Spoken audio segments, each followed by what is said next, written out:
Hi, my name is Dr. Wagendorp, and this is a introductory short video to accompany the study abroad for 2020 in the Netherlands.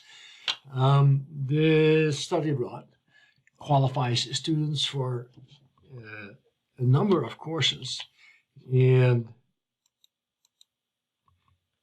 as you can tell, it is highly interdisciplinary. It's a very small group that goes every year for the last 5 years, 14 persons or less. It lasts a little over 2 weeks. This year we depart on June the 18th and we return on Friday the 13th. But I always recommend that people stay afterwards because half of the program cost is tied up with the airfare.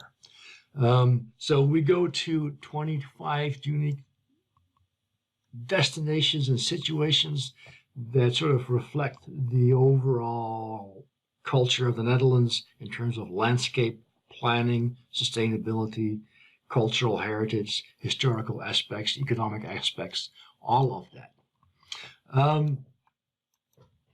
Then there are 2 free weekends that people can use to go. Well, people have gone to London, people have gone to Germany, people have, gone a variety of places. People stayed home. It's up to the student, but we can certainly work on that. We have our own transportation, 2 9-person vans, so we have complete mobility freedom for those 2 weeks. We stay in the same place. We don't move around. We come back to the same place, to the same food, to the same good food. And also we have laundry facilities.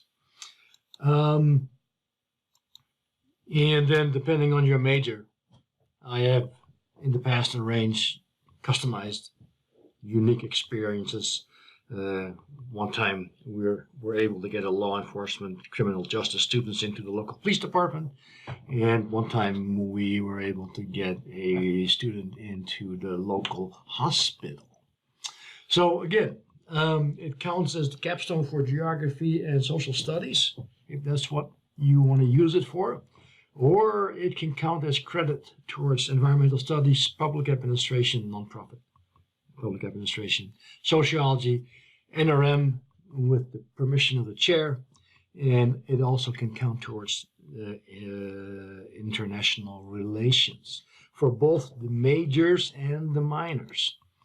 Okay, and then also towards the certificate and the minor in sustainable urban regional planning. So depending on how you apply it, you might be able to quadruple dip.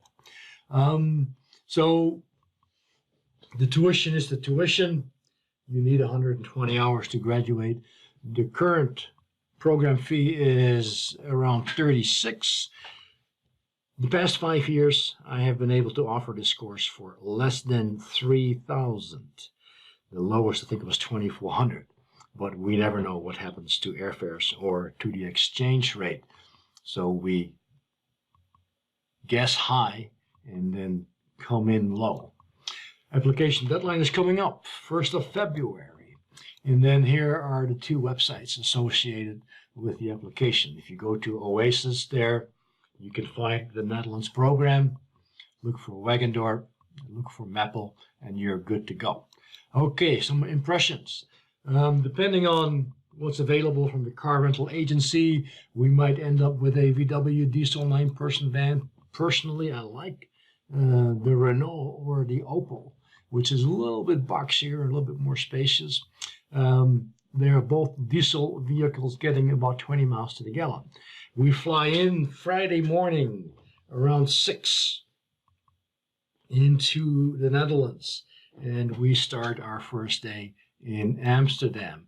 So we fly in here and spend the first day in Amsterdam, and then by van move to Meppel, which is kind of the low rent district of the country. The blue dots are destinations that we have visited in the past, and more than likely we're going to stick to that program.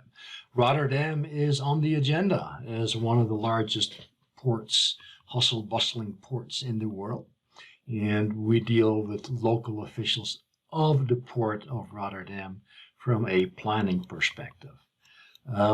We are scheduled to spend a day in this area, 150,000 acres of brand new land created from scratch. Originally to deal with food shortages after World War II. Now, with 2020 hindsight, it's probably the only unintentional experiment associated with eugenics. He goes, eugenics? Yes, eugenics. Well, we can't belabor here. We have to keep going. High-tech farming in this area, sustainable farming, energy surplus farming. This farm has its own methane digester, high-tech, and the farm was sold last year, but I have the name of the new owner, and hopefully we'll be able to get back in there. Sustainable energy, of course, in the Netherlands, it's running behind a little bit compared to Denmark and Germany, but they're making progress. The Netherlands is a delta. Therefore, there are widely fluctuating water levels, and you have to be able to navigate that. And here we are looking at a lock where water goes up or down by about 25 feet. Pre-industrial landscape, what was the Netherlands looking like in the past? So we spend half a day looking at that as well. One of the most popular days is a trip to this barrier island. It's an hour and a half by ferry there, an hour and a half back. Here we are departing, and here we are on the island, and in the morning we meet with local officials that give us a good overview of all the challenges that are associated with running an island like that. There are some, it compares to some degree with Mackinac Island as well, since it's a tourist sort of destination. But you have to go on a trip if you want to learn more about it. And this is located in an area with tidal flats. Here the tide is out. Amsterdam, as I mentioned on the first day, right out of the plane, we land at 6, and by 8:30 in the morning we are on the ground, taking a look at the downtown structure of Amsterdam. This particular day is guided by a friend of mine, and she and I go back 40 years or more in the Netherlands. So there's more than meets the eye. But this is the old stuff. How about the new stuff? Here's a brand new city that didn't exist 40 years ago. Now we have 250,000 people living there. How do you build a brand new city? How do you organize a new city? What are all the good things you can do when you build a brand new city? And of course, you can also make mistakes, and they certainly made mistakes. So a number of aspects are going to be looked at for, from a landscape architecture, landscape planning, from a landscape sustainability, cultural organization, etc., etc.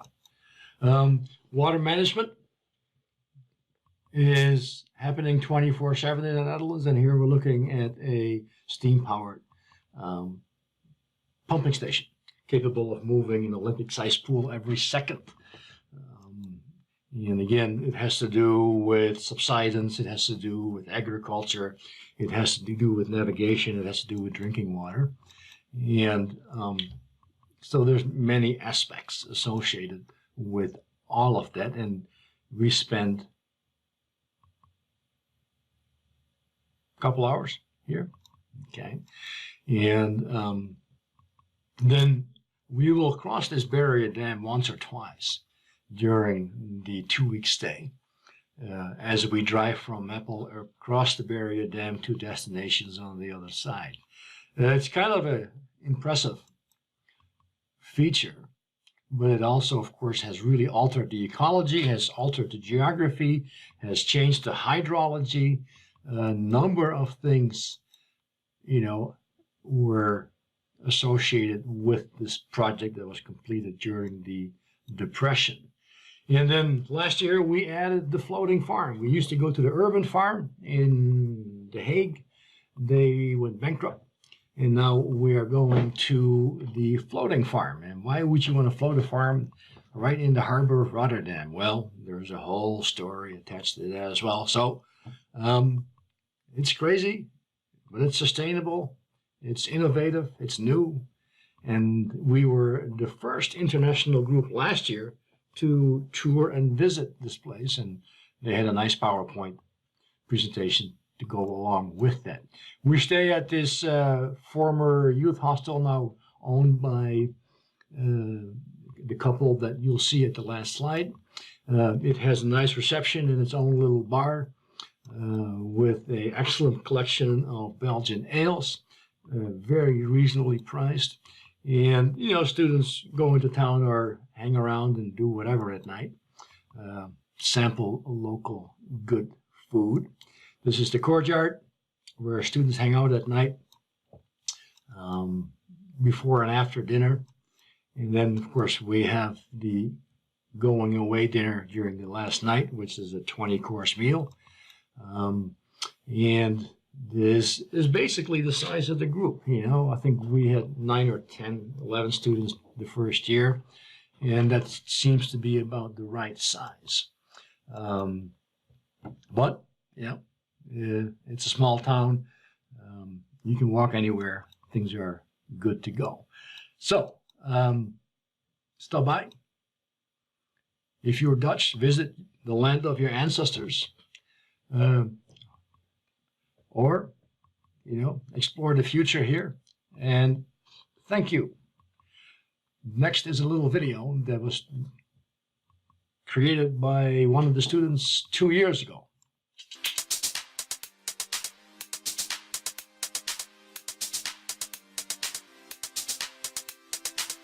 Sure. So my favorite part of the trip was definitely the upcycling center. It's the only one of its kind in the city of Almere. You take anything that you have that's not actual garbage and you take it to the center for free, and they will take it and transform it into something new and put it back out on the market. My favorite part of the Study Abroad trip was when we were in Amsterdam. We saw these floating houses. It's essentially a trailer park, but it floats with these massive 400,000 euro properties that are just beautiful. My favorite part of the study abroad was biking around Leland Island, which is one of the barrier islands in the North Sea. And so we got to bike around there, the whole island, and it's pretty untouched, and it's just beautiful grassland, kind of like Macau.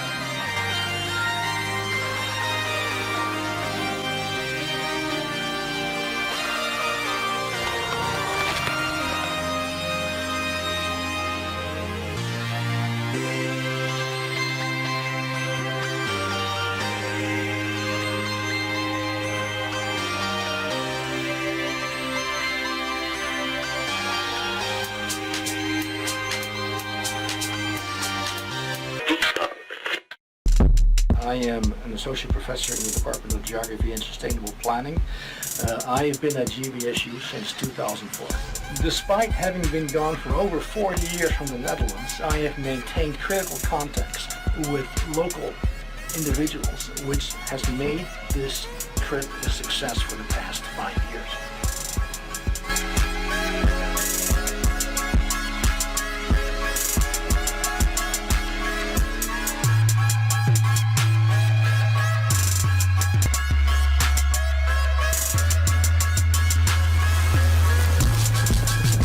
If you are able to join us, you will become part of an elite group of GVS students, numbering less than 60 so far, that have gone through this very intimate experience. Study abroad is an experience for a lifetime. Why do I know that? Because I was a student studying abroad in 1977, and the study abroad experience has not ceased till today.